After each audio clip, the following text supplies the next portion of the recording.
Ever wondered what one tiny tweak could do in the deadliest skies of World War II? Stay with me. This is the untold story of a mechanic who broke every rule to save lives, only on the quiet font.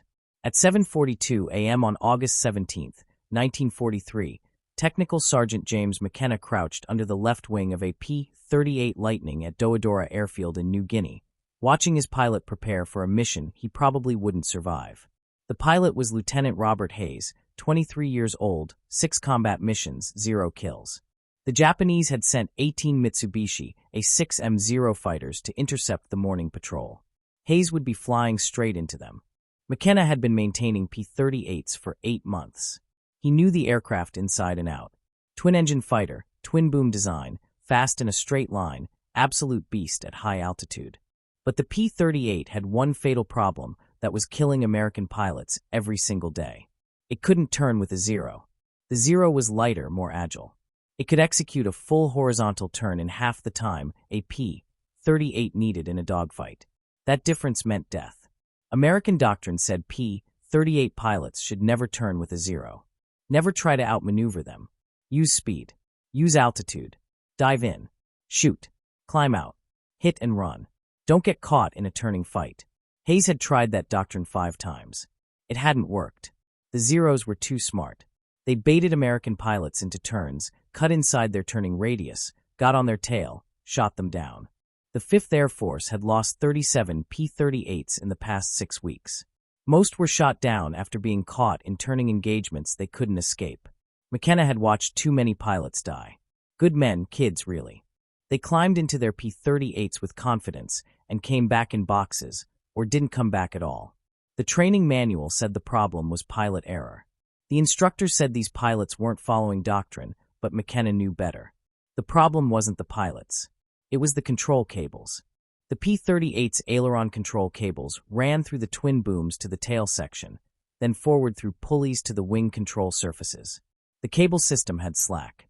Not much, maybe 3/8 of an inch at full deflection. But that tiny bit of slack created a delay between stick movement and aileron response. At high speeds, it didn't matter.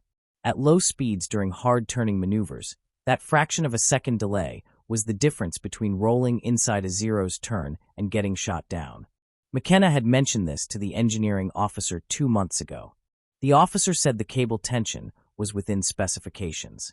Factory tolerances allowed for that slack. Changing it would void the aircraft warranty. Besides, no field mechanic had authorization to modify flight control systems. That required engineering approval from Lockheed, and Lockheed was 7,000 miles away in California. So, McKenna did something that violated every regulation in the Army Air Force Maintenance Manual. He took a piece of piano wire from a damaged aircraft, cut it to 6 inches, bent it into a Z shape, and installed it as a tensioner on Lieutenant Hayes's left aileron control cable. The modification took 8 minutes. It added 0.4 pounds of tension to the cable. It eliminated the slack completely. Nobody noticed. The inspection crew didn't check cable tension that morning. They were focused on engine oil levels and ammunition loads. McKenna said nothing. He watched Hayes taxi to the runway, watched him take off, watched the P-38 disappear into the morning sky toward the Japanese fighters. What happened in the next 17 minutes would change how every P-38 in the Pacific Theater flew. But here's the hook that keeps you glued. One man's quiet rebellion was about to flip the kill ratio upside down. Keep listening to the quiet font for the proof. The first pilot McKenna lost to a zero was Lieutenant David Chun. July 9, 1943. Chun had been in theater for 3 weeks. McKenna had worked on his aircraft every morning. They talked about California. Chun was from Sacramento. McKenna was from Long Beach. They had both worked on cars before the war. Chun took off at 6:15 on a fighter sweep over La. He came back 2 hours later with 3 bullet holes in his left boom and a story about a zero that had gotten inside his turn. Chun said he tried to roll out and dive away like the manual said, but the airplane felt slow to respond, like there was a delay between when he moved the stick and when the aircraft actually rolled. The zero almost got him. Only thing that saved him was his wingman shooting the zero off his tail. McKenna looked at the bullet holes. They were in a tight group. Perfect deflection shooting.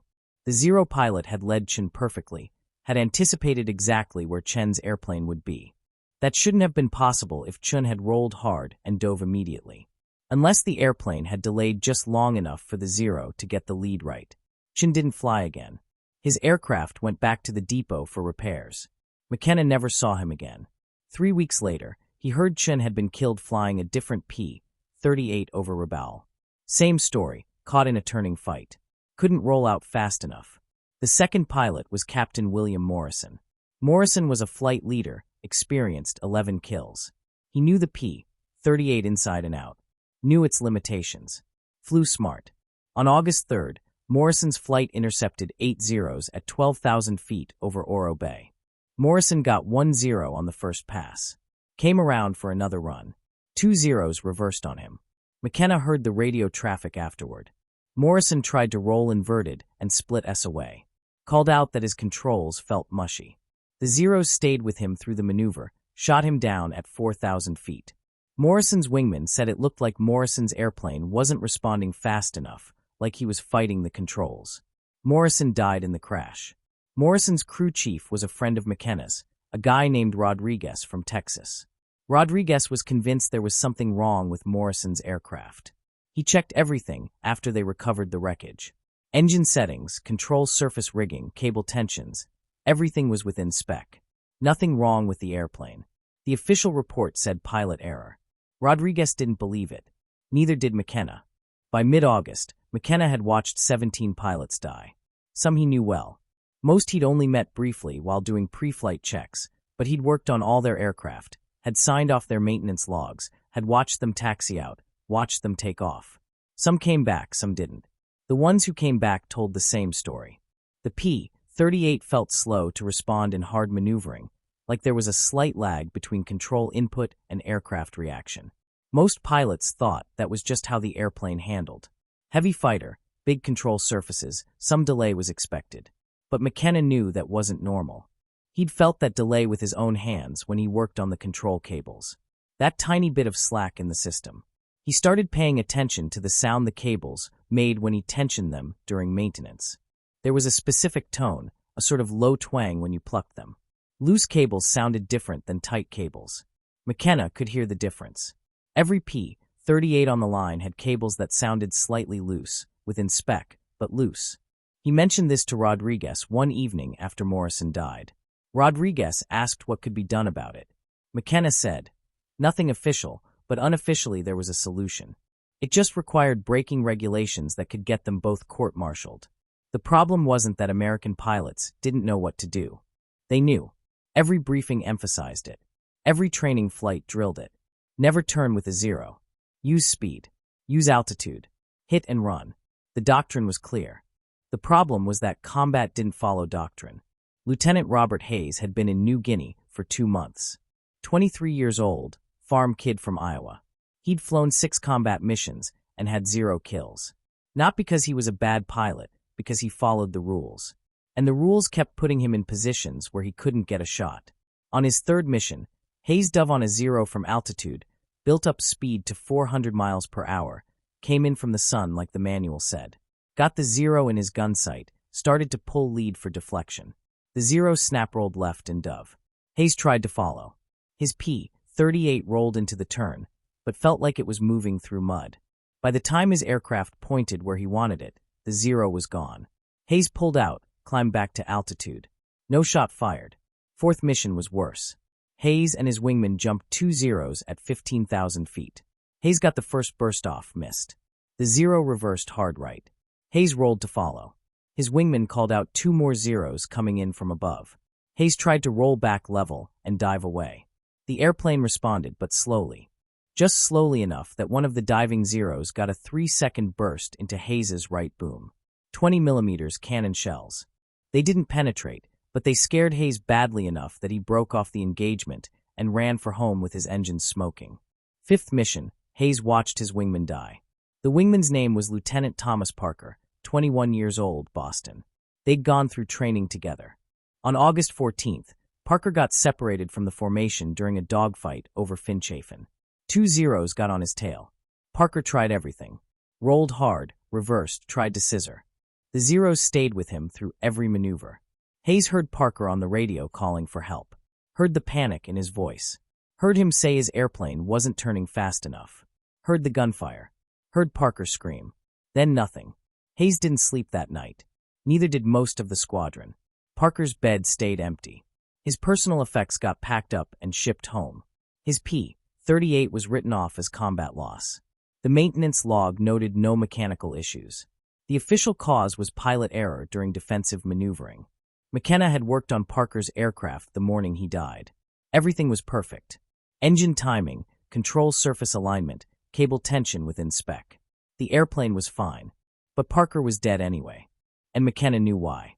That fraction of a second delay in the controls, that tiny bit of slack that the manual said was acceptable. It had killed Parker just like it had killed Morrison and Chun and 14 others. The worst part was the smell. Every morning McKenna worked in the maintenance area. The smell of aviation fuel and hot metal and hydraulic fluid filled his nose. It was the smell of aircraft preparing for combat. Some of those aircraft would come back, some wouldn't. And McKenna would be there the next morning smelling the same smells, working on more aircraft, watching more pilots walk out to machines that couldn't respond fast enough to keep them alive.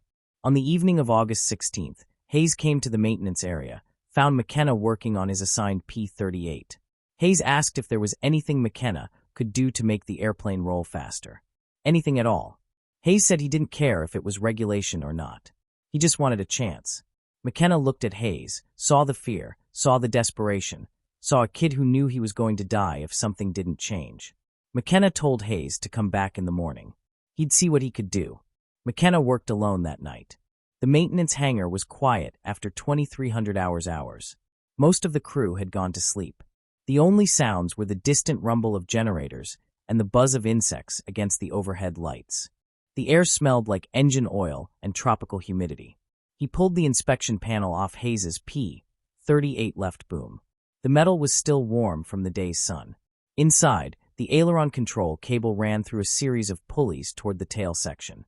McKenna grabbed the cable with both hands and pulled. Felt the slack. Maybe 3/8 of an inch of play before the tension caught. His hands were covered in grease, and his fingers ached from a full day of maintenance work. But he could feel that slack clearly. It was wrong. He knew it was wrong. The piano wire came from a salvaged P-38 that had ground-looped 2 weeks earlier. The aircraft was scrap, but McKenna had pulled useful parts before it went to the depot, including a 6-inch piece of high-tensile piano wire from the rudder trim system. He'd kept it in his tool bag without really knowing why. Now he knew. He sat on the hangar floor with the wire and a pair of pliers, bent it into a Z-shape. The wire was stiff, fought back against the pliers. His hands slipped twice, cut his thumb on the second try. The blood made the wire slippery. He wiped it on his coveralls and kept working. Took him 8 minutes to get the bend right. The Z-shape would act as an inline tensioner. Would add just enough preload to the cable to eliminate the slack. Installing it was harder. The space inside the boom was tight. McKenna had to work with one hand while holding a flashlight with the other. The beam kept moving. Shadows jumped across the cable system.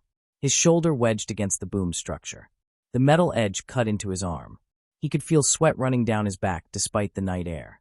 He disconnected the cable at the pulley junction. His fingers fumbled with the clevis pin. Dropped it. Heard it bounce somewhere in the boom. Spent 5 minutes feeling around in the dark until he found it. The whole time his heart was pounding. If the engineering officer found him doing unauthorized modifications to a flight control system, he'd face a court-martial, possibly a dishonorable discharge, maybe prison time. But Hayes was going to die if McKenna didn't do something. He inserted the piano wire tensioner between the cable end and the pulley, reconnected the cable. The fit was tight. He had to force the clevis pin through. When it finally seated, he tested the tension by hand, pulled on the cable. No slack.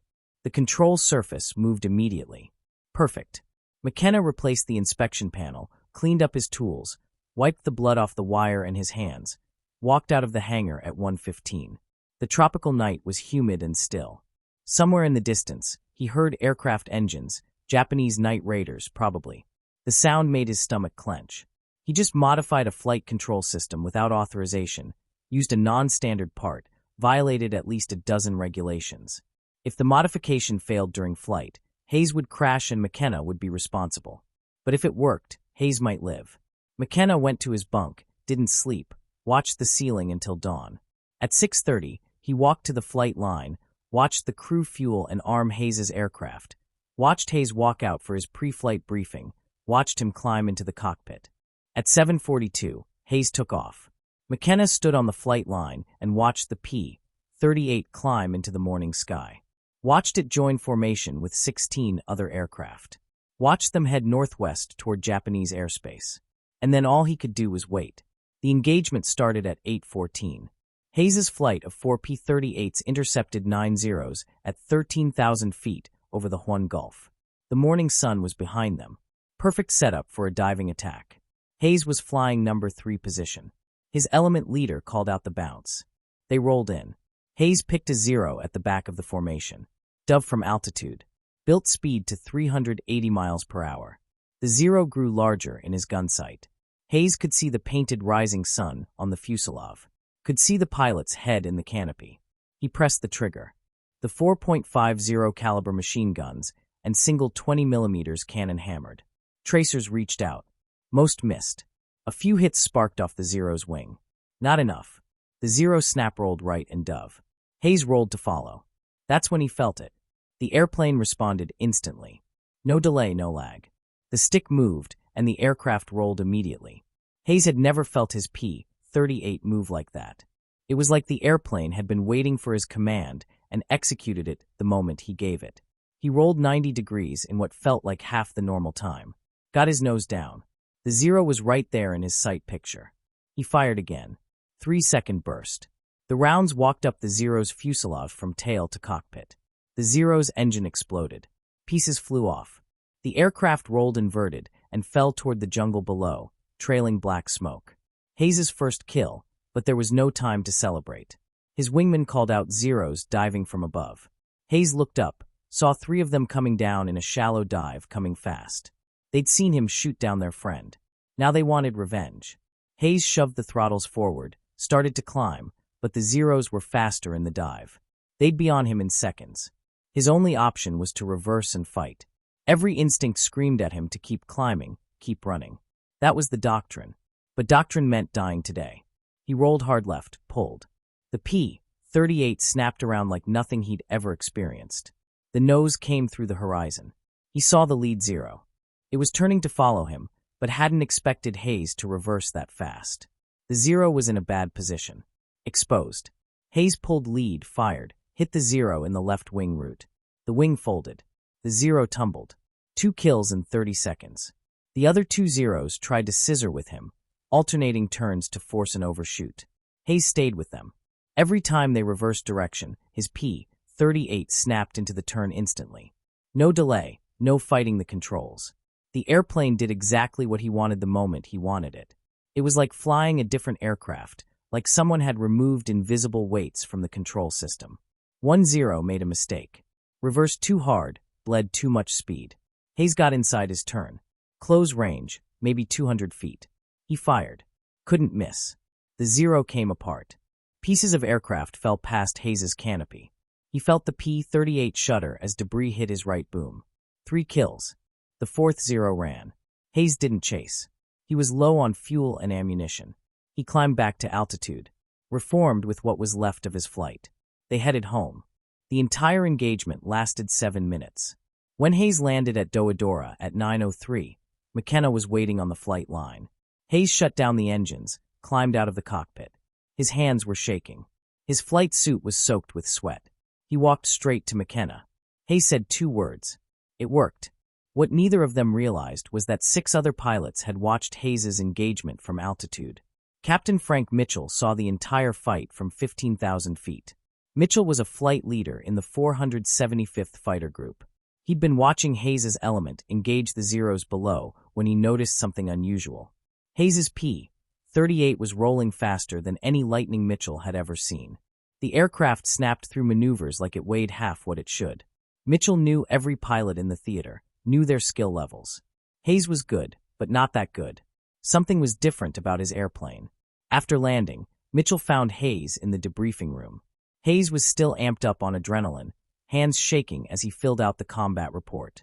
3 confirmed kills. Mitchell asked him what was different. Hayes said he didn't know. His airplane just responded better today, faster. Mitchell asked if maintenance had done anything to the aircraft. Hayes said he should talk to Technical Sergeant McKenna. Mitchell found McKenna in the maintenance area 2 hours later.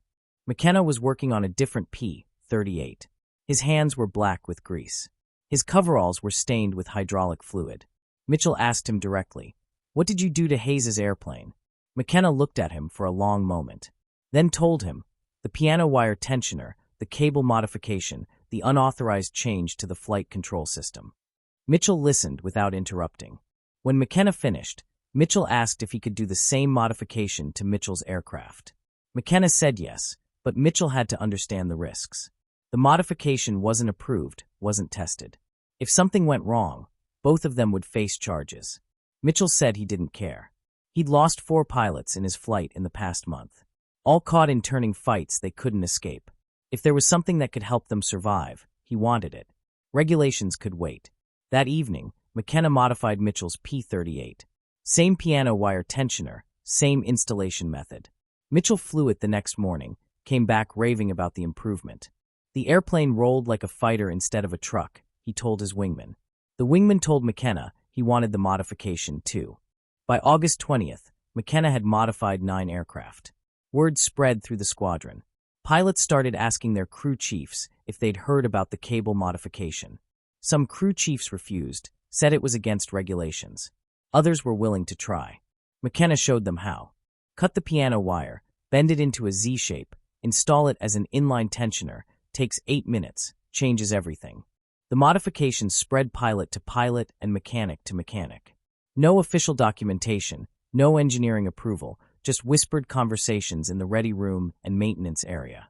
Hayes shot down 2 more Zeros on August 22nd using the modified controls. Mitchell got 3 on August 25th. Other pilots started coming back from missions with kills. The statistics were impossible to ignore. Lieutenant James Watkins was a crew chief with the 49th Fighter Group stationed at Gussap. He heard about the modification from a pilot who transferred from WWII. Watkins was skeptical, but he tried it on 1 aircraft. The pilot came back from the next mission with his first kill after 8 weeks of combat. Watkins modified 4 more aircraft. Other crew chiefs in the 49th started doing it too. By early September, maybe 40 P-38s in New Guinea had the modification. The engineering officer at WWII noticed something was different, but couldn't figure out what. Control cable tensions checked out during inspections because the crew chiefs removed the tensioners before inspections and reinstalled them afterward. The pilots knew, the mechanics knew, nobody told the officers. The kill ratio started shifting. In July, American pilots in the Southwest Pacific lost 2 P-38s for every Zero destroyed. In August, it was 1.3 to 1. By September, it was nearly even. Something had changed, but officially nobody knew what. Then the Japanese noticed. Japanese fighter pilots first reported the change in late August. Flight reports from the 11th Air Fleet mentioned that American P-38s were maneuvering more aggressively, rolling faster into turns, reversing direction more quickly. The reports noted that tactics which had worked reliably for months were suddenly failing. Lieutenant Commander Saburo Sakai was one of Japan's top aces. 64 confirmed kills. He'd been fighting American pilots since Pearl Harbor. On September 3, 1943, Sakai engaged a P-38 over WWII.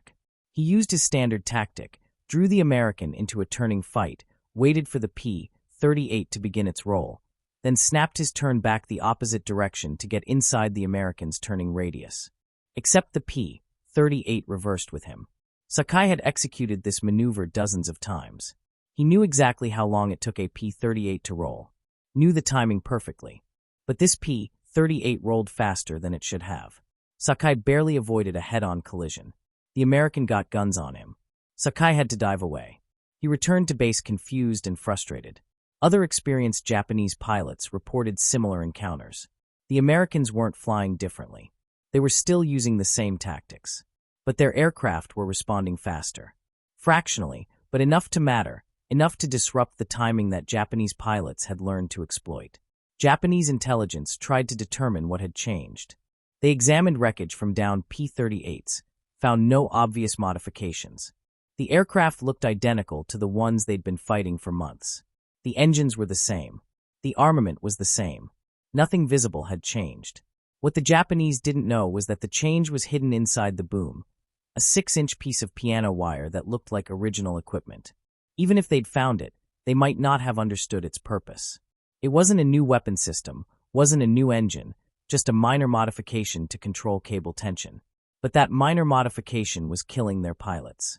By mid-September, Japanese pilots were losing aircraft to P-38s at rates they hadn't seen since early in the war. The psychological impact was significant. For 2 years, Zero pilots had owned the sky in turning fights.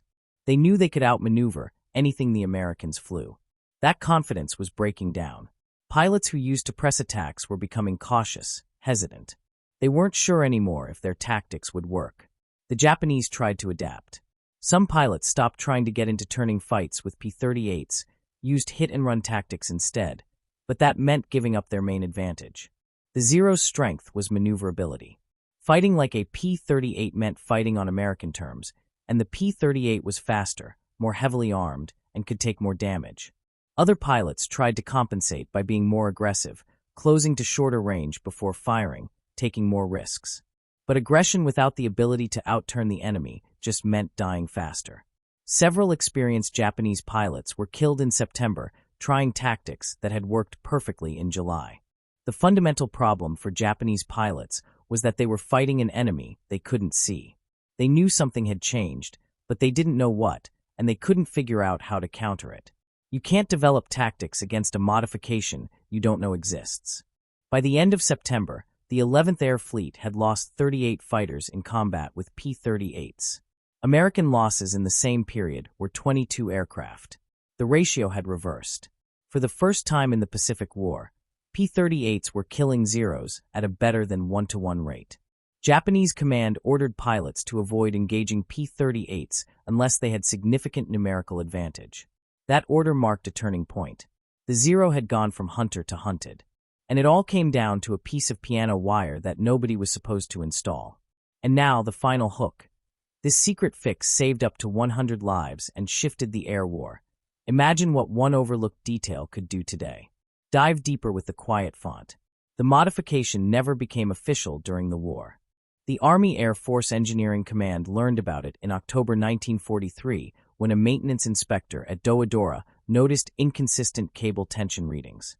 He traced the discrepancies to the piano wire tensioners, wrote a report, sent it up the chain of command. The report sat on desks for 3 weeks while officers debated what to do. The modification violated regulations, but it was working. Fighter squadrons using the modification had measurably better kill ratios. Pilots were surviving. The question wasn't whether the modification helped. The question was whether to punish the mechanics who'd installed it without authorization or quietly approve it after the fact. In November, Lockheed sent an engineering team to New Guinea to evaluate the modification. They tested it, measured the cable tension, calculated the stress loads, ran flight tests. Their conclusion was that the modification was safe and effective. It should have been part of the original design. Lockheed integrated a similar tensioning system into the P-38J model that entered production in December 1943, but McKenna never received official credit. No commendation, no medal, no mention in any report. The official Lockheed documentation attributed the control system improvement to engineering analysis. McKenna's name didn't appear anywhere. Hayes survived the war. He flew 63 combat missions, shot down 11 Japanese aircraft, returned to Iowa in 1945, married his high school sweetheart, had 4 children, worked as a crop duster for 37 years. He never forgot what McKenna had done. Every year on August 17th, Hayes called McKenna to thank him for saving his life. Mitchell also survived. He became a squadron commander, led his unit through the Philippines campaign, shot down 16 aircraft. After the war, he stayed in the Air Force, retired as a colonel in 1963. He told the story of McKenna's modification to every young maintenance officer he supervised, made sure they understood that sometimes the best solutions come from enlisted mechanics who see problems the engineers miss. McKenna stayed in the Army Air Force until 1946, returned to California, went back to working on cars, opened his own garage in Long Beach in 1948. He worked on engines for 42 years, never talked much about the war. When people asked, he'd say he was a mechanic. Fixed airplanes, that's all. In 1991, a military historian researching P-38 modifications found references to the piano wire tensioner in maintenance logs from New Guinea. The historian tracked down McKenna through veteran registries. McKenna was 73 years old by then, still working part-time in his garage. The historian asked him about the modification. McKenna confirmed the story, said it wasn't anything special, just something that needed doing. The historian estimated that the modification may have saved between 80 and 100 American pilots' lives based on survival rate improvements in squadrons that used it. McKenna said he never counted. He just remembered the pilots who came back. Hayes, Mitchell, Watkins, the others. That was enough. James McKenna died in 2006 at age 88. He was buried in Pacific View Memorial Park in California. His obituary mentioned his service in World War II as an aircraft mechanic. It did not mention the piano wire tensioner. Did not mention that he'd changed how American fighters flew. Did not mention that he'd broken regulations to save lives. His garage in Long Beach is still there, different owner now. But on the wall in the back office, there's a faded photograph. A young mechanic in coveralls standing next to a P-38 Lightning. The date written on the back is August 1943, New Guinea. That's how innovation actually happens in war. Not through official channels or engineering committees, through sergeants and mechanics who see problems, find solutions, and don't wait for permission to save lives. If you found this story as compelling as we did, please take a moment to like this video. It helps us share more forgotten stories from the Second World War. Subscribe to the Quiet Font to stay connected with these untold histories. Each one matters. Each one deserves to be remembered. And we'd love to hear from you. Leave a comment below telling us where you're watching from. Our community spans from Texas to Tasmania. From veterans to history enthusiasts, you're part of something special here on the Quiet Font. Thank you for watching, and thank you for keeping these stories alive.